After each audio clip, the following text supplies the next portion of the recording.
అందరికీ నమస్కారం అండి. ఆంధ్రప్రదేశ్ రాష్ట్ర ప్రభుత్వ ఉద్యోగులకు, పెన్షనర్లకు 25%తో ఐఆర్ ప్రకటన. బడ్జెట్ సమావేశాల్లో భాగంగా ఉద్యోగుల సమస్యలపై పట్టయితే పట్టారండి. డీఏతో పాటుగా ఇతర బకాయిలు. ఈ వీడియోలో వీటన్నిటి గురించి పూర్తి వివరాలు అయితే తెలుసుకుందామండి. ముందుగా వీడియోని సపోర్ట్ చేసే వారందరూ కూడా వీడియోని ఒక లైక్ చేసి మీ తోటి ఉద్యోగ మిత్రులకు వీడియోని అయితే షేర్ చేయండి. సో ఐఆర్ అయితే ప్రజెంట్ మనకున్న ఇన్ఫర్మేషన్ ప్రకారంగా 23% తగ్గకుండా ఉంటుందండి. సో 30% వరకు ఇచ్చే అవకాశాలు అయితే స్పష్టంగా ఉన్నట్లు అంచనా. సో అయితే దీనికి సంబంధించి పూర్తి వివరాల్లోకి అయితే వెళ్ళిపోదామండి. సో ముందుగా ఛానల్ని సబ్స్క్రైబ్ చేసుకోండి. వీడియోని ఖచ్చితంగా లైక్ చేసి మీ యొక్క సపోర్ట్ అయితే తెలియజేస్తారని ఆశిస్తున్నాం. రోజు రోజుకి ఆంధ్రప్రదేశ్ రాష్ట్ర ప్రభుత్వ ఉద్యోగులకి సంబంధించి చెల్లించాల్సిన పెండింగ్ బకాయిలకు సంబంధించి వినతులు, డిమాండ్లు కూడా ఎక్కువ అవుతున్నాయండి. సో తాజాగా బడ్జెట్ సమావేశాల్లో భాగంగా ప్రభుత్వ ఉద్యోగులకు సంబంధించి మరొక important update.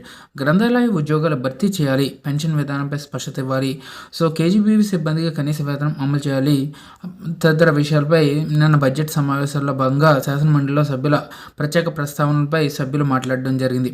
PDF MLC KS Lakshmanarao గారు మాట్లాడుతూ గ్రంథాలయ సంస్థ ఉద్యోగులు గ్రాంటినేడ్ ద్వారా వేతనాలు పొందడం వల్ల సకాలంలో అందక ఇబ్బందులు అయితే పడుతున్నారని, వారిని 010 పద్ధతి కిందకు మార్చాలని, ఉన్న ఖాళీలను భర్తీ చేయాలని కోరారు.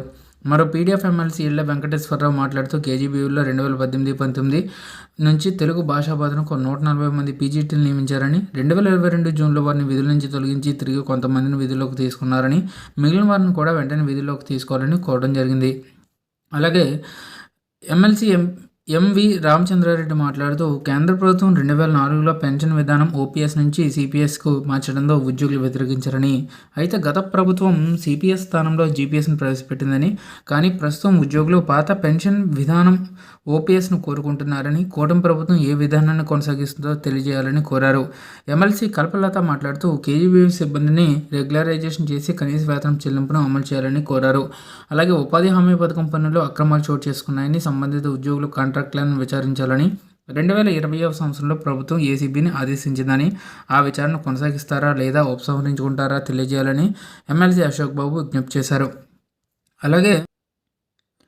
అలాగే ప్రభుత్వ ఉన్నత పాఠశాలల పనివేళలను ఉదయం 9 గంటల నుంచి సాయంత్రం 5 గంటల వరకు పనిచేసేలా కూటమి ప్రభుత్వం నిర్ణయం తీసుకుందని, సాయంత్రం వేళల్లో విద్యార్థులు, మహిళా ఉపాధ్యాయులు, భద్రత, రవాణా సౌకర్యం వంటి అంశాలను పరిగణలోకి తీసుకుని పూర్వంలో సాయంత్రం 4 గంటలకు వరకు మార్చాలని, అలాగే 25%తో ఐఆర్ని ప్రకటించాలని, పీఆర్సీ, పీఎఫ్, టీఏ, డిఏ తదితర బిల్లుల చెల్లింపులకు సంబంధించి చర్యలు తీసుకోవాలని సభ్యుడు చంద్రశేఖర్ రెడ్డి కోరారు.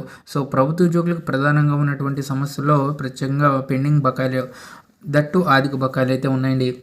ఇవన్నీ కూడా 25,000 కోట్ల వరకు ఉన్నాయి. ఇవన్నీ కూడా చెల్లించాలి అంటే ఒక్క ఉద్యోగికి సుమారుగా 2 నుంచి 3 లక్షల వరకు అమౌంట్ అయితే పెండింగ్ బకాయిల రూపంలో జమ అయితే అవుద్ది.